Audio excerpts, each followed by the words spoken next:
Nag-alborotong isa sa pinakamatataas na bulkan sa mundo na malapit sa epicenter ng magnitude 8.8 na lindol sa Russia. At sa Japan, isa ang patay habang lumilikas noong kasagsagan ng tsunami alert. Ating saksihan. Kasunod ng magnitude 8.8 na lindol na yumanig sa Far Eastern Russia at nagdulot ng tsunami warning sa iba't ibang bahagi ng Pacific region. Isang bulkan ang nagsimulang mag-alboroto sa Kamchatka Peninsula na malapit lang sa epicenter ng lindol. Ayon sa mga otoridad sa Russia, namataan ang pagdaloy ng lava at mga pagsabog mula sa Kryvchevskoy Volcano, isa sa pinakamataas na bulkan sa buong mundo. Inaasahan na ng mga eksperto ang pagsabog lalo't ilang linggo na raw puno ng lava ang crater at nagbubuga ng abo ang bulkan. Ayon sa Embahada ng Pilipinas sa Russia, karamihan ng mga Pilipino sa Russia nakabase sa Moscow. Wala raw Pilipino sa Kamchatka Peninsula kung saan pinakanaramdaman ang lindol. Sa Moscow po, kung saan karamihan ng ating mga overseas Filipinos ay nandito po sila. We are 4,200 miles away. Mula dun sa far east po ng Russia, it is 9 hours ahead of Moscow. Ang Pilipinas po is 5 hours ahead.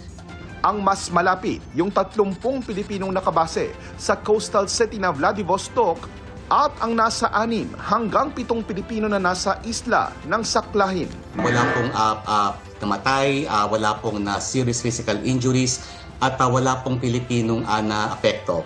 So sana po ay we'll get in touch dun sa mga 6 na mga Pilipino na sa records po namin ay nasa Sakhalin.